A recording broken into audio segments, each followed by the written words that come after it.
কামনা চতুর্থ পর্ব। খট করে একটা শব্দ হলো দরজায়।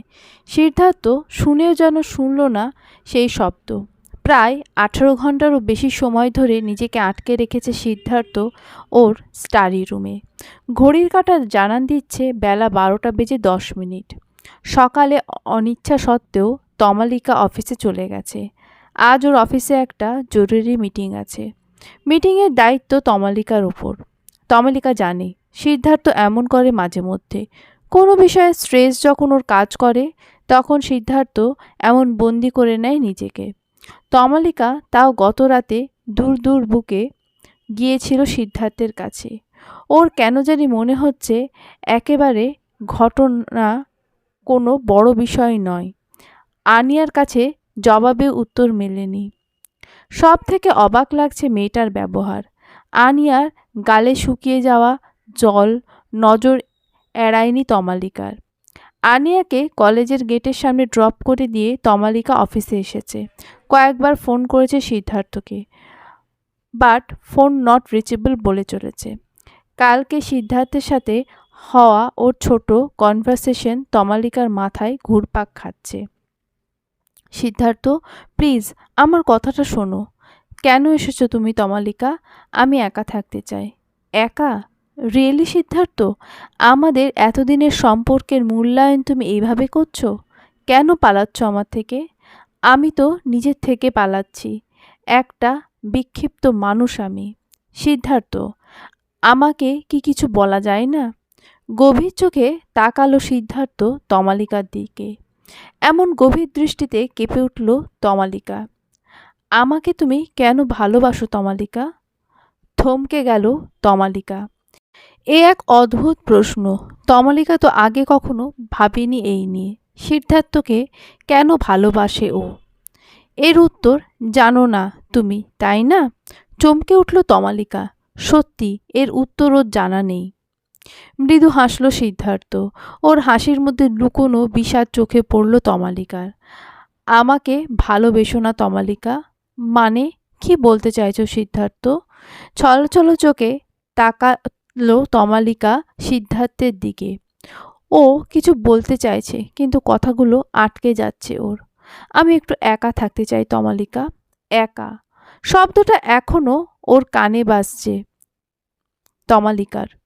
না, আর দাঁড়িয়ে থাকেনি তমালিকা।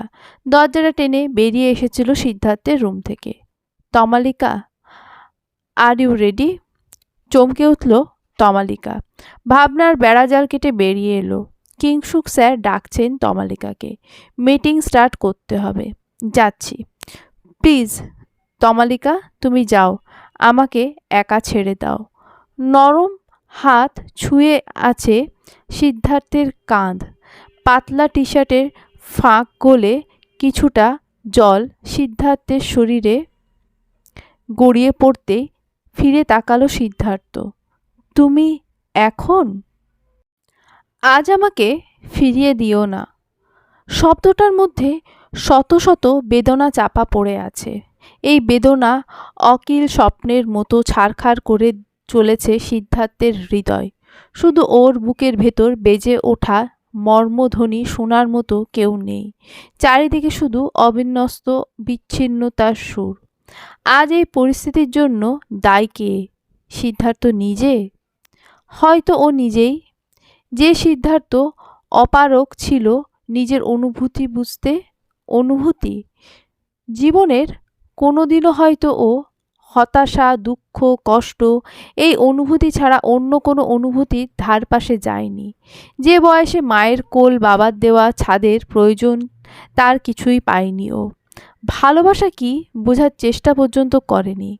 তমালিকা ওর জীবনে আসা সত্যিই অপ্রত্যাশিত ছিল।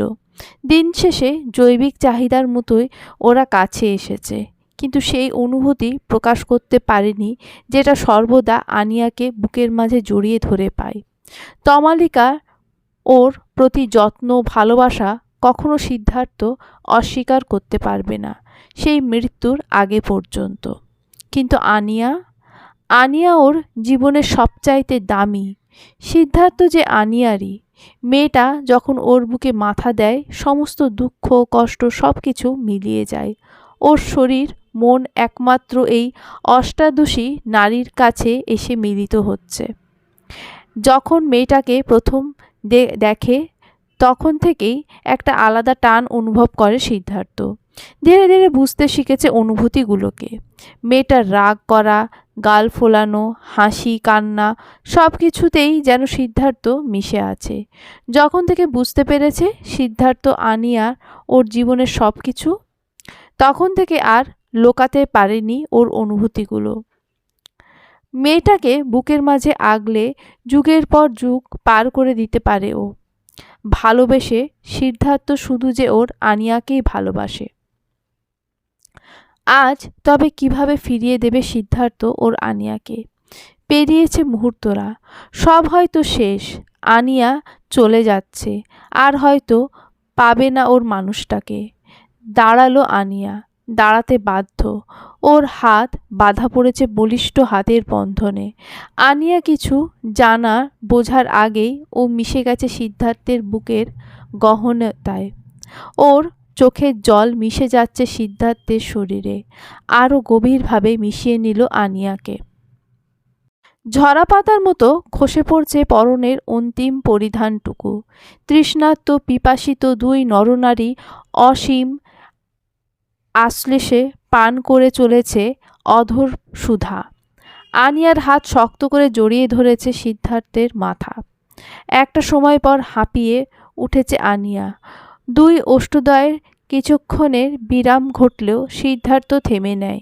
ওর শক্ত বলিষ্ঠ দুটো হাতের মধ্যে তুলে নিল আনিয়ার ছোট্ট শরীরটাকে। অবাক চোখে তাকালো আনিয়া। সিদ্ধার্থের নেওয়া প্রতিটা পদক্ষেপ ওর শরীরকে শিহরিত করে তোলে। সিদ্ধার্থ ধীরে ধীরে আনিয়াকে রাখল ডিভানের ওপর। সিদ্ধার্থের দৃষ্টিতে যেন মোমের মতো গলে যাচ্ছে আনিয়া। সিদ্ধার্থ ওর মুখটা নামিয়ে আনলো আনিয়ার মুখের ওপর। উষ্ণ নিঃশ্বাস এসে ওলটপালট করে দিল আনিয়ারকে। বুকের ভেতরটা তোলপাড় করছে ওর এই মুহূর্তে। কিন্তু আজ যেন তেন প্রকারে সিদ্ধার্থকে আনিয়ার চাই। আনিয়া ওর কাঁপা কাঁপা হাতটা রাখল সিদ্ধার্থের গালে। নির্বাক দুটো মানুষ একে অপরের চোখের ভাষা পড়ে নিতে ব্যস্ত। আনিয়া আলতো করে ঠোঁট ছোঁয়ালো সিদ্ধার্থের ঠোঁটে। আনিয়া অবাক চোখে তাকিয়ে আছে। সিদ্ধার্থের চোখে আজ অদ্ভুত উন্মাদনা লক্ষ্য করছে ও। এই উন্মাদনা শুধু ওর জন্য। হঠাৎ করে শরীরের রক্ত যেন তার সঞ্চালন বন্ধ করে দিল। থরথর করে কেঁপে উঠল আনিয়া। এই অনুভূতি ওর কাছে একদম নতুন। মস্তিষ্কের কর্মক্ষমতা যেন এক নিমেষে স্তব্ধ হয়ে গেল। অষ্টাদশী নারীটি ছারকার করে দিচ্ছে সিদ্ধার্থকে। সিদ্ধার্থ পালকের মতো স্পর্শ করছে আনিয়াকে। নিজেকে পারিজাতের ন্যায় মেলে ধরেছে আনিয়া। Please Siddharth, please. সিদ্ধার্থ ধীরে ধীরে ওর মুখ নিয়ে এলো আনিয়ার কানের কাছে। সিদ্ধার্থের ঠোঁট জোড়া ছুঁয়ে আছে আনিয়ার কানের লতি। ঘন হয়ে এলো সিদ্ধার্থের কণ্ঠ।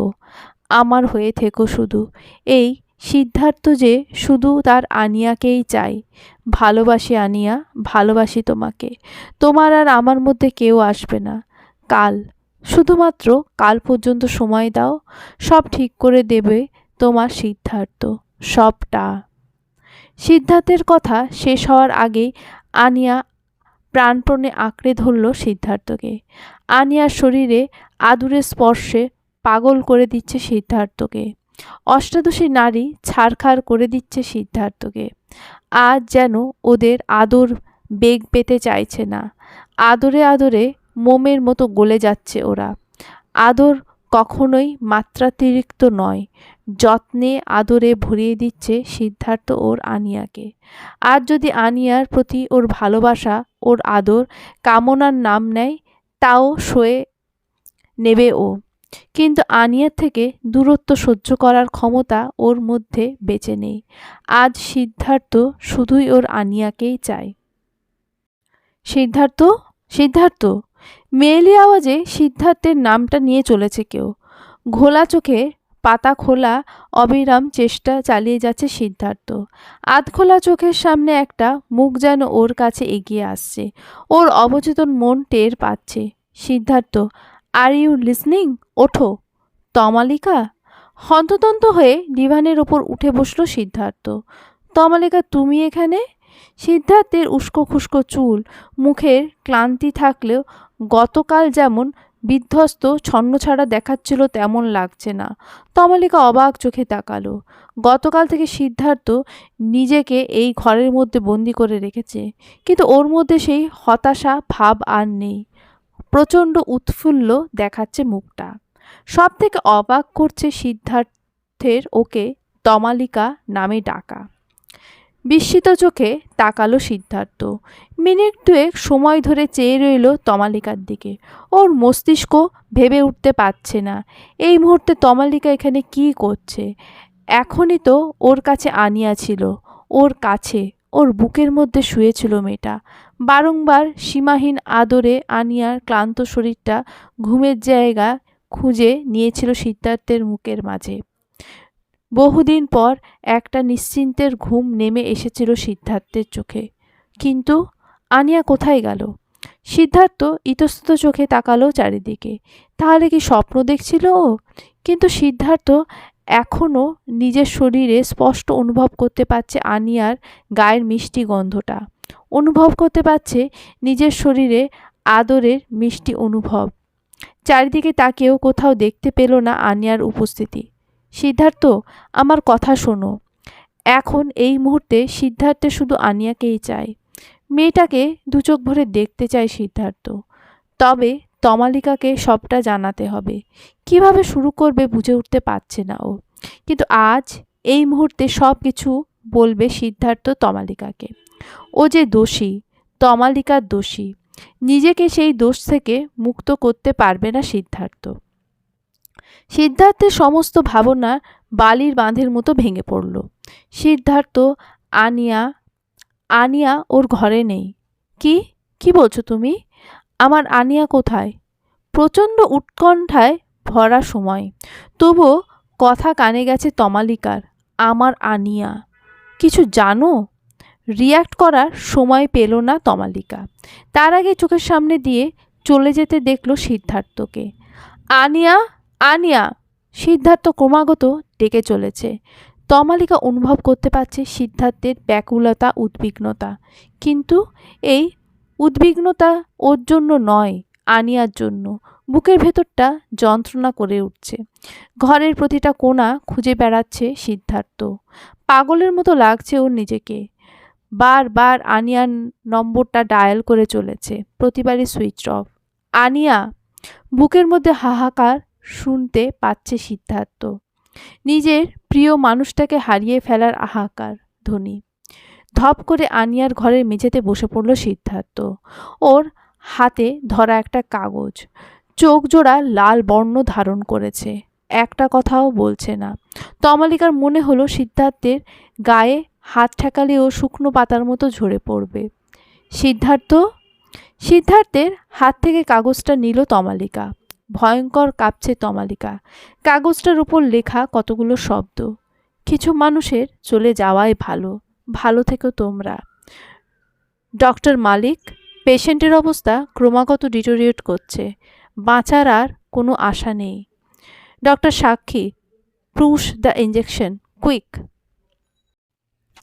হাতের কাগজের টুকরোটা ধরে দাঁড়িয়ে আছে সিদ্ধার্থ।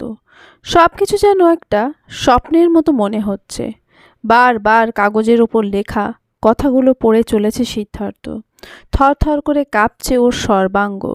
মেয়েটা কি চলে গেছে ওকে ছেড়ে? কিন্তু কেন? ও তো বলেছিল সব ঠিক করে দেবে।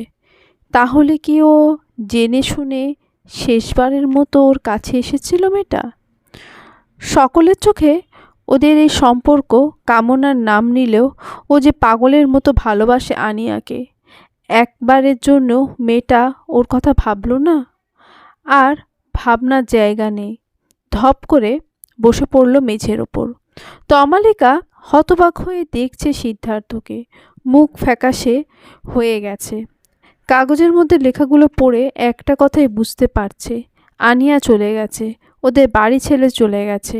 মেয়েটার কেন মনে হলো ও চলে গেলে সিদ্ধার্থ আর তমালিকা ভালো থাকবে? শেষে বলা শব্দগুলো অন্য ইঙ্গিত করছে। একটা তীব্র ভয় জাঁকিয়ে বসল মনের মধ্যে। ক্রমাগত বেজে চলেছে ফোনটা। সেদিকে কোনো হুঁশ নেই সিদ্ধার্থের। সিদ্ধার্থ, ফোন রিসিভ করো, তোমার ফোন বাজছে। ঘোর কেটে বেরিয়ে এলো তমালিকা। সিদ্ধার্থ তখনও বসে আছে। সিদ্ধার্থের হেন অদ্ভুত আচরণের কারণ এখনও বুঝতে পারছে না তমালিকা। সিদ্ধার্থের হাত থেকে ফোনটা নিয়ে তমালিকায় কানে ধরল। হ্যাঁ, হ্যালো। উন্মত্ত পাগলপ্রায় লাগছে নিজেকে। ঝড়ের গতিতে গাড়িটা চালাচ্ছে সিদ্ধার্থ। চোখ দুটো রক্তবর্ণ। তমালিকা কিছু বলার সাহস পর্যন্ত পাচ্ছে না। ফোনটা আসার পর 1 সেকেন্ডও সময় নেয়নি সিদ্ধার্থ। গাড়ির চাবিটা নিয়ে বেরিয়ে এসেছে বাড়ি থেকে। শুধু ওর বুকটা কাঁপছে, অসম্ভব রকম কাঁপছে। আগত কোনো ঝড়ের কবলে হয়তো ছারখার হয়ে যাবে ওদের 3 জনের জীবন। গাড়িটা এসে থেমেছে হসপিটালের সামনে। গাড়িটা কোনো মতে রাস্তার একধারে দাঁড় করিয়ে গাড়ি থেকে নেমে এলো সিদ্ধার্থ। উদ্ভ্রান্ত, দিগ্ভ্রান্ত, মাতালের মতো ছুটে চলেছে সিদ্ধার্থ। তমালিকার কোনো কথাই কানে আসছে না ওর। ওর মস্তিষ্ক জুড়ে বিচরণ করে বেড়াচ্ছে শুধু আনিয়া। শক্ত পাথরের মূর্তিতে পরিণত হয়েছে সিদ্ধার্থ। থমকে গেছে পা দুটো। আনিয়া শরীরটা রক্তে ভেসে যাচ্ছে। হাতটা ঝুলছে স্ট্রেচারের এক পাশে। আনিয়া ঠিক এক পাশে দাঁড়িয়ে আছে আকাশ। জুতোর শব্দে মাথা ঘুরিয়ে তাকালো সে। এই মুহূর্তে এখানে ওদের ডিপার্টমেন্টের এসবি স্যারকে মোটেও আশা করেনি ও। স্যার, আপনি এখানে? আকাশের কথা কানেও ঢুকছে না সিদ্ধার্থের। ধীরে ধীরে এগিয়ে এলো আনিয়ার দিকে। হয়তো এখনও ধীর মন্দ গতিতে শ্বাস চলছে ওর। আনিয়া, আনিয়া, কি হয়েছে তোমার? আনিয়া, এই দেখো, আমি এসে গেছি। তোমার সিদ্ধার্থ এসে গেছে। আনিয়া। আকাশ বলে উঠল, স্যার, আনিয়াকে ভর্তি নিচ্ছে না ওনারা, কেস বলে। একটা অ্যাক্সিডেন্ট। সিদ্ধার্থের গগনবেধী চিৎকার ভেঙে চুরে যাচ্ছে সব কিছু। ওর জীবন যে ওর থেকে দূরে চলে যাচ্ছে ক্রমশ। সিদ্ধার্থের চিৎকারে ছুটে এলো ডাক্তার, নার্স। হসপিটালের একজন সিনিয়র ডক্টর দৌড়ে এসেছে। সবার কাছে খবর পৌঁছে গেছে একটা অ্যাক্সিডেন্টের পেশেন্ট ভর্তি হয়েছে। তবে ডাক্তারের আসার আগে সিদ্ধার্থের গগনবেধী হাহাকার গুঞ্জিত হচ্ছে চারিদিকে। সিদ্ধার্থ কোনো কিছু না দেখেই দুহাত দিয়ে ডাক্তারের কলার চেপে ধরেছে। কি করছিস তুই সিদ্ধার্থ? কোনো মতে ছাড়ালো সবাই মিলে সিদ্ধার্থকে। তবুও রাগে চিৎকার করে চলেছে। ডক্টর এত কিছুর পরও বলল না সিদ্ধার্থকে। ডক্টর সিদ্ধার্থের স্কুলমেট, তাও আলে কালে দেখা হয়। এই মেয়েটার জন্য এমন কেন? সিদ্ধার্থ বুঝে উঠতে পারছে না ডক্টর মালিক। সিদ্ধার্থের দিক থেকে নজর সরিয়ে বলে উঠল, কে ফেলে রেখেছে পেশেন্টকে? তাড়াতাড়ি ওটিতে ঢোকাও। ডক্টর, নার্স বা হসপিটালের ওয়ার্ড বয়রা বোঝাতে চেষ্টা করলো, এটা একটা accident case doctor. So what, আমরা তো ডাক্তার।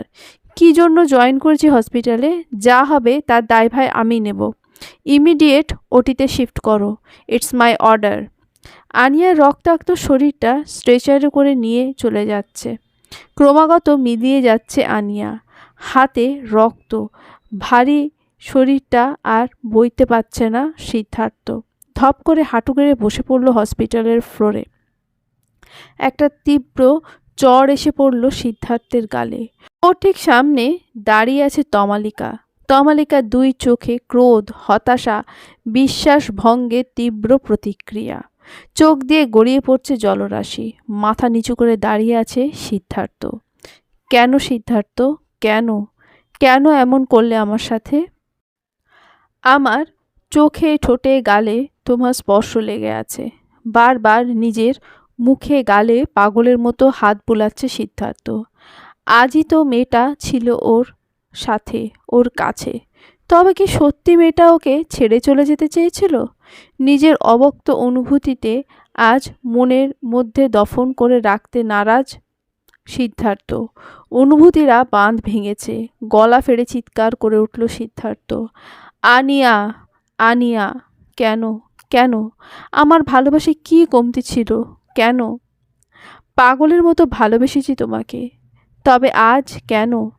আমি তো সব কিছু ঠিক করতাম।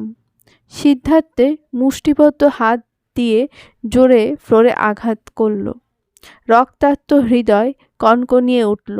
একদলা শুকনো জ্বলন্ত বাতাস পাশ কাটিয়ে চলে গেল যেন। সিদ্ধার্থ, ক্লান্তি, দুশ্চিন্তা, আবারও সব কিছু হারিয়ে ফেলার তীব্র আতঙ্কে নুয়ে পড়েছে সিদ্ধার্থ। সুদীর্ঘ শরীর ভয়ঙ্করভাবে কম্পিত হচ্ছে। একটা হাত স্পর্শ করল সিদ্ধার্থকে। চমকে উঠল সিদ্ধার্থ। তমালিকা। অস্পষ্ট উচ্চারিত হলো নামটা। আজ যে ওকে সব কিছুর সামনা করতে হবে। উঠে দাঁড়ালো সিদ্ধার্থ। ওর দীর্ঘ শরীরে সামনে দাঁড়িয়ে আছে তমালিকা, যার চোখের দিকে চোখ তুলে তাকানোর সাহস সিদ্ধার্থের নেই। তমালিকা অবাক চোখে দেখছে সিদ্ধার্থকে। আজ পর্যন্ত এতটা ব্যাকুল, এতটা উদ্ভ্রান্ত সিদ্ধার্থকে ও দেখেনি। আর কি শুনল তমালিকা একটু আগে? যে সিদ্ধার্থ আনিয়াকে ভালোবাসে। তাহলে ওর জায়গা কোথায় সিদ্ধার্থের জীবনে? ও কে? কি পরিচয় তমালিকার? সিদ্ধার্থ, কি বললে তুমি? তুমি আনিয়াকে ভালোবাসো? এমন ভালোবাসা নয় বলো, কারণ তোমার ভালোবাসা, তোমার স্ত্রী তো আমি সিদ্ধার্থ। তুমি আনিয়াকে। দ্বিধাদ্বন্দ্বের অবসান ঘটিয়ে মুখ তুলে তাকালো সিদ্ধার্থ। বহুক্ষণ একে অপরের দিকে চেয়ে। একটা ঘন কুয়াশায় ঢাকা গলার আওয়াজ শোনা গেল। আমি আনিয়াকে ভালোবাসি তমালিকা। আজ থেকে নয়, সেই কলেজে দেখা প্রথম দিন থেকেই। আমি জানি না কেন মেয়েটাকে এত ভালোবেসে ফেললাম, তবে এটা জানি, আনিয়া জন্য সিদ্ধার্থ শুধু। সিদ্ধার্থ কথা শেষ হলো না, তার আগেই তমালিকা সজোরে চড় কষিয়েছে সিদ্ধার্থের গালে। তমা, না। আজ চড় খাওয়ার পর বিন্দুমাত্র অবাক হয়নি সিদ্ধার্থ, বরং একটা তীব্র অপরাধ বোধ চেপে ধরল সিদ্ধার্থকে। ওর যে এটা পাওনা ছিল। তমালিকা দুহাত দিয়ে ওর কলার চেপে ধরেছে। দুই চোখ দিয়ে ক্রমাগত বয়ে চলেছে জলের ধারা। কেন সিদ্ধার্থ ব্যানার্জি, কেন? লজ্জা করল না? ছি, আনিয়া ঘেন্না করে না নিজেকে? নিজে বিবাহিত হয়েও কি করে পারলে এমন? কবে থেকে চলছে এইসব? কবে থেকে? আমি তোমাকে বলতে চেয়েছিলাম তমালিকা। সিদ্ধার্থ মাথা নিচু করে বলার চেষ্টা করলো শেষবারের মতো। কি সুন্দর অভিনয় চালিয়ে যাচ্ছে রে দুজনে। আমার বিশ্বাস, মর্যাদার কোনো কিছুর দাম দিয়েছ তুমি? তমালিকা থেমে গেল। ধড়ফড় করছে ওর শরীরটা, শ্বাস ফুলে উঠেছে। তবু আজ থামবে না তমালিকা। ওর সামনে দাঁড়িয়ে থাকা মানুষটা ওর স্বামী, যার জন্য নিজের সব কিছু ছেড়েছে ও। কি জানো সিদ্ধার্থ, বাড়িতে বউ রেখে যখন অন্য মেয়ের সাথে পরনারীতে মেতে ওঠে, সেই পরনারীকে কে বলে বেশ্যা, বাজারের মেয়ে। আনিয়া এমনই একটা বাজারের মেয়ে। সশব্দে একটা চড় এসে পড়েছে তমালিকার গালে। মুখ তুলে তাকালো তমালিকা। ওর চোখ দুটোতে সঞ্চিত ঘেন্না। খুব বাজে লাগছে না আমার কথাগুলো? কি ভেবেছিলে তোমাদের সব কিছু জানার পর আমি খুব খুশি হব? কথাগুলো আমি নয়, একদিন সবাই বলবে। কি নাম তোমাদের সম্পর্কে? নিজের থেকে 16 বছরের ছোট একটা মেয়ের সাথে? ছি। একটা কথা শুনে রাখো সিদ্ধার্থ, কোনো দিনও পাবে না তুমি তোমার ভালোবাসা। আমি যেমন দগ্ধ হয়েছি, তেমনি দগ্ধ হবে তুমি। সব কিছু শেষ হয়ে যাবে। পাবে না তুমি আনিয়াকে, পাবে না। তুমিও আমার মতো অসহায় হবে। তুমি বুঝবে সেদিন আমি কোথায় দাঁড়িয়েছিলাম। আজ তমালিকা নেই, চলে গেছে সে বহুক্ষণ আগে। সিদ্ধার্থ একই জায়গায় দাঁড়িয়ে আছে একইভাবে, চোখে দৃষ্টি শূন্য, কানে বাজছে একটাই কথা, সব কিছু শেষ হয়ে যাবে, পাবে না তুমি আনিয়াকে। একটা তীব্র চিৎকার করাঘাত করে উঠল চারিদিক। আনিয়া! অপারেশন থিয়েটারে নিথর পড়ে আছে আনিয়ার শরীরটা। তমালিকা চলে গেছে। তমালিকার পেছনে যেতে গিয়েও দাঁড়িয়ে পড়ল সিদ্ধার্থ। স্যার, বন্ডে সাইন করতে হবে আপনাকে। আকাশের কথা শুনে থমকে দাঁড়িয়ে পড়ে সিদ্ধার্থ। তমালিকার শরীরটা মিলিয়ে গেছে করিডোরের বাঁকে। কাঁপা কাঁপা হাতে সই করছে সিদ্ধার্থ। চারিদিকে শুধু অগণতি কোলাহল। অপারেশন থিয়েটারের বাইরে আলোটা জলে দপ করে। নিজেকে এতটা অসহায় কখনো পায়নি সিদ্ধার্থ। বাইরে নার্সদের ছোটাছুটি, জিজ্ঞেস করতেও সঠিক উত্তর কেউ দিচ্ছে না। মাথা কাজ করছে না একটুও। মাথা ঝুঁকিয়ে বসে পড়ল সিদ্ধার্থ।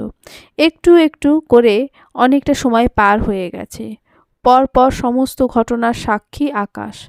আনিয়ার হাতের মুঠোয় ধরা কাগজ থেকে এসবি স্যারের নাম্বারটা পেয়েছে ও।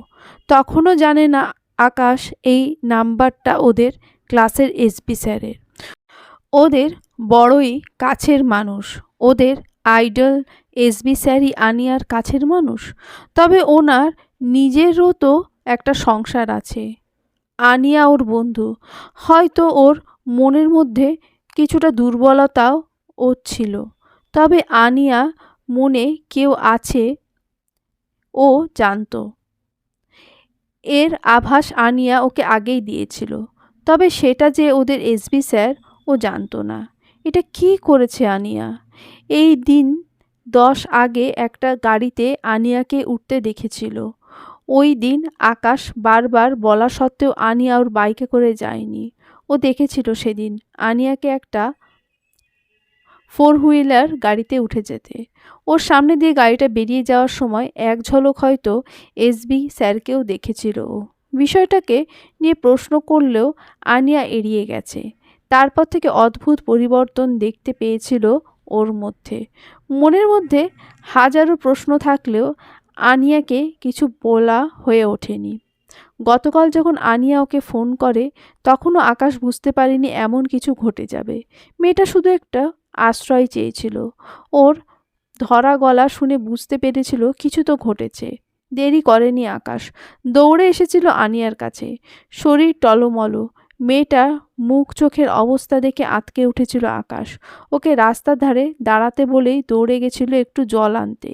কিন্তু তার আগেই একটা ট্রাক এসে সজোরে আঘাত করে আনিয়াকে। বিস্ময়ে হতভম্ব হয়ে দাঁড়িয়েছিল আকাশ। যতক্ষণে ওর হুঁশ ফিরল ততক্ষণে সব কিছু হয়তো শেষ হয়ে গেছিল। ওরই চোখের সামনে দিয়ে হুশ করে বেরিয়ে গেল ট্রাকটা।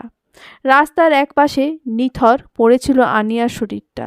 হাত পা জমে গেছিল আকাশের। আশেপাশে চলমান গাড়িগুলো থেমে গেছিল। আশেপাশে থেকে ছুটে এসেছিল লোকজন। অবিন্যস্ত পায়ে আকাশ এগিয়ে গেছিল আনিয়ার দিকে। হুঁশ তখন ফিরেছে ওর যখন আশেপাশে থেকে শুনতে পাচ্ছিল শব্দ। এখনো শ্বাস চলছে। বেঁচে আছে, বেঁচে আছে। অ্যাম্বুলেন্স কল করো কেউ। কেউ কি আছে মেয়েটার? কাঁপা কাঁপা গলায় একটাই উত্তর বেরিয়ে এসেছিল আকাশের গলা থেকে, আমি। স্যার। মুখ তুলে তাকালো সিদ্ধার্থ। তাকাতেই চোখে চোখই হলো আকাশের সাথে। টকটকে লাল চোখ, চোখ মুখ রক্তশূন্য। নিজে স্ত্রী থাকা সত্ত্বেও অন্যের সাথে সম্পর্ক রাখা ওদের এসবি স্যারকে তো আকাশের ঘেন্না করা উচিত। পারল না আকাশ। একটা নোংরা নরকের কীট পাওয়ার্ড লোককে দেখে কেমন যেন মায়া হলো আকাশের। লোকটার মুখ থেকে আসা একটা কথা থামিয়ে দিল আকাশকে। আমার আনিয়া ঠিক হয়ে যাবে তো? পাগলের মতো রাস্তা দিয়ে হেঁটে চলেছে তমালিকা। ও জানে না ওর জীবনে আর কি বাকি আছে। নিজেকে এতটা দুর্বল কখনো পায়নি ও। অগোছালো পায়ে হেঁটে চলেছে তমালিকা। ব্যাগের মধ্যে থাকা মোবাইলটা বেজে চলেছে অনর্গল। ওর হুঁশ নেই সেই দিকে। একে উল্টো রুট, তার উপর উল্টো দিক থেকে আসা গাড়িগুলো পাশ দিয়ে অতি দ্রুত বেরিয়ে যাচ্ছে। পা চলছে না আর। মস্তিষ্কের ক্ষমতা হারিয়ে ফেলেছে ধীরে ধীরে। হঠাৎই নিথর জড় পদার্থের মতো দাঁড়িয়ে পড়ল তমালিকা। উল্টোর দিক থেকে আসা একটা গাড়ির হেডলাইট ক্রমাগত এগিয়ে আসছে ওর দিকে। মাত্র কয়েক মুহূর্ত। তারপরে শোনা গেল একটা নারী কণ্ঠের তীক্ষ্ণ গগনভেদী চিৎকার, আ। সময় পেরিয়েছে। মিনিট ঘন্টার হিসেব নেই। উস্কো খুস্কো চুলে দাঁড়িয়ে আছে সিদ্ধার্থ হসপিটালের করিডোরে। সারাটা রাত মৃত্যুর সাথে লড়াই করেছে আনিয়া, এখনও অবস্থা গুরুতর। আগামী ৭২ ঘন্টার আগে কিছুই বলা যাবে না। গোলাকার কাঁচের অংশে মুখ রেখেও কিছুই দেখতে পাচ্ছে না সিদ্ধার্থ। মেয়েটার সারা শরীর সাদা ব্যান্ডেজে মোড়া, নাকে মুখে গোজা নল। মনিটরে মৃদু তরঙ্গিত লাইন জানান দিচ্ছে মেয়েটার প্রাণের অস্তিত্বের। স্যার, ফিরে চাইল সিদ্ধার্থ। ওর পেছনে আকাশ দাঁড়িয়ে আছে। ছেলেটার অবস্থা বিধ্বস্ত, জামায় চাপ চাপ রক্ত লেগে আছে। কাল রাত থেকে ছেলেটা সমানে সব কিছু করে গেছে। একটা সময় তো সিদ্ধার্থ নিজেও সব আশা ছেড়ে দিয়েছিল, কিন্তু এই ছেলেটা সিদ্ধার্থের অবর্তমানে সব দিক সামলে দিয়ে গেছে। তুমি বাড়ি যাও আকাশ। আমি না স্যার, আপনি যান। স্যার। বলো আকাশ। আকাশ ওকে বলতে যে ইতস্তত বোধ করছে বুঝতে পারছে সিদ্ধার্থ। স্যার, ম্যামের কোনো খোঁজ পেলেন? না মানে। চাপা দীর্ঘশ্বাস ছাড়ল সিদ্ধার্থ। না আকাশ, তবে চিন্তা নেই, পেয়ে যাব খোঁজ। পুলিশ খোঁজ করছে, আমিও দেখছি। তুমি বরং বাড়ি ঘুরে আসো। আকাশ চলে যেতেই মুখ ঢেকে বসে পড়ল সিদ্ধার্থ। তমালিকার গায়ে হাত তোলা যে কত বড় অন্যায় হয়েছে বুঝতে পারছে সিদ্ধার্থ। আচ্ছা, ও যদি থাকতো তমালিকার জায়গায়, তবে ওর কি প্রতিক্রিয়া হতো? কাল তন্ন তন্ন করেও খুঁজে পায়নি তমালিকাকে। তমালিকা বাড়ি যায়নি, এমনকি খোঁজ নিয়ে দেখেছে নিজের বাড়িও যায়নি। ফোনও সুইচ অফ। লাস্ট লোকেশন দেখাচ্ছে হসপিটাল থেকে 20 মিনিট দূরত্বে। তাহলে কোথায় গেল? 24 ঘন্টা না হলে মিসিং কমপ্লেন নেবে না, তাই আনঅফিসিয়াল ওরই পরিচিত পুলিশ অফিসারের মাধ্যমে চারিদিকে খোঁজ নিয়েছে। কোথাও কোনো অ্যাক্সিডেন্টও হয়নি। ইভেন যদি কিডন্যাপিং বা কিছু বিষয় থাকতো, তবে কল আসতো একটা। তাহলে পকেটের ফোনটা বেজে উঠতেই রিসিভ করলো ফোনটা সিদ্ধার্থ। হ্যাঁ বলো নিহাল, প্লিজ কিছু কর। তমালিকাকে যে করেই হোক আমার কাছে সুস্থ স্বাভাবিক এনে দে। একেই নিজের অপরাধবোধে জর্জরিত সিদ্ধার্থ। একদিকে আনিয়া, অন্যদিকে তমালিকা। ঘুম হলো ডার্লিং? নগ্ন শরীর দুটো এখনো ছুঁয়ে আছে একে অপরকে। ছাড়ো না, আজ আর নয়। সারা শরীরে সারা রাতের আদরের চিহ্ন লেগে আছে। নগ্ন শরীরে উঠে এলো নারীটি বিছানা ছেড়ে। চলে যেতে গেলেই হাত ধরে আটকে দিল পুরুষটি। তার লোলুপ কামনা ভরা দৃষ্টি ঘুরে বেড়াচ্ছে নারীটির নগ্ন শরীরে। আমার আজকের কোটা এখনো পূরণ হয়নি কিন্তু। নারীটি সবেগে হাসল। হাসিতে লুকিয়ে থাকা কপটতা ধরা পড়ল সহজে। এখনই না, আমার আজকের কোটা পূরণ করো আগে, তারপর না হয় তোমার কোটা পূরণ করব। এমনিতেও তো আমাকে ফিরতেই হবে তোমার কাছে, ইউ নো না। একটা হার্ড ড্রিঙ্ক ছাড়া আমার ঘুম আসে না। নাও, আই নিড আ শাওয়ার। নারীটি হাত ছাড়িয়ে নিল। মেকআপ ঠিক করে করো, যাতে কেউ বুঝতে না পারে। নারীটির খোলা পিঠে এলিয়ে আছে চুলের রাশি। নগ্ন শরীর পুরুষটির শরীরকে আরও জাগিয়ে তুলল। সিদ্ধার্থ। কাঁধের ওপর হাতে স্পর্শ পেতেই চমকে তাকালো সিদ্ধার্থ। আজ আরও 6টা ঘন্টা কেটে গেছে। আনিয়ার হুঁশ ফেরেনি। আকাশ একবার এসেছিল, তাও ওকে বাড়ি পাঠিয়ে দিয়েছে সিদ্ধার্থ। তমালিকা, তুমি? কেন, আমার আসা উচিত হয়নি সিদ্ধার্থ? সিদ্ধার্থের তীব্র অনুশোচনায় দগ্ধ। আমি সে কথা বলিনি তমালিকা। আমি সমানে খুঁজে যাচ্ছি তোমাকে। অল্প হাসল তমালিকা। হাসি শব্দ সোজা এসে বিঁধল সিদ্ধার্থের বুকে। তবুও অবাক না হয়ে পারল নাও। কালকের আচরণের সাথে আজকের আচরণের বিস্তর ফারাক যে। ভাবছ আমি কোথায় হারিয়ে গেছি, কিংবা হারিয়ে গেলে বেশ ভালো হতো? একবারও চেয়ে দেখেছ সিদ্ধার্থ আমার দিকে? সিদ্ধার্থ তাকালো তমালিকার দিকে। চোখের তলায় কালি পড়েছে, শুকনো ঠোঁট, চোখ লাল, মুখ শুকিয়ে গেছে। কি দেখছো? কেমন আছি আমি? কেন কালকের মতো কান্নাকাটি করছি না? কিংবা তোমার সব কিছু শোনার পরও তোমার সঙ্গে কেন স্বাভাবিক কাজকর্ম করছি?